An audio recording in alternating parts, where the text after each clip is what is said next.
मन्नत मागते काही माहिती देवीला. म्हणजे आपण इथं मन्नत पण आपण मागू शकतो. म्हणजे जे आहे लोक म्हणजे लोकांचं म्हणजे भाव खूप जास्त आहे, विश्वास आहे इथं. जसं की इथं आल्यानं काही ना काही आपलं चांगलं होतं.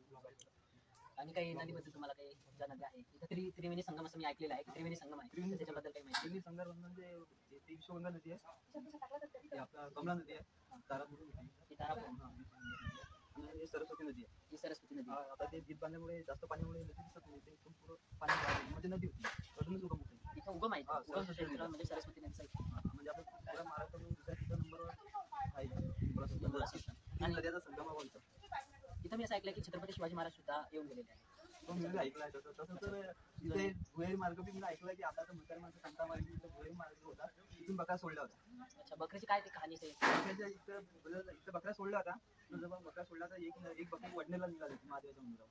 असं सांगत जुने लोक, आपल्याला माहिती नाही एवढं. हा ठीक आहे. जसं तुम्हाला जसं ते आपले आजोबा जे असेल त्यांनी काही माहिती दिली आहे, तेच परंपरेनं आतापर्यंत चालत आली आहे. तर खूप मोठा कार्यक्रम असतो या दिवसामध्ये. नवरात्राचा उत्सव असेल. नवरात्राचा वर्षभर इथे उत्सव असते. वर्षातून म्हणजे असा कार्यक्रम असतात. झाल्यानंतर आम्हाला खूप प्रसन्न वाटलं. तर धन्यवाद तुम्ही माहिती दिल्याबद्दल. आणि आमच्या YouTube चॅनलला फॉलो करा, सबस्क्राईब करा. ठीक आहे, थँक्यू.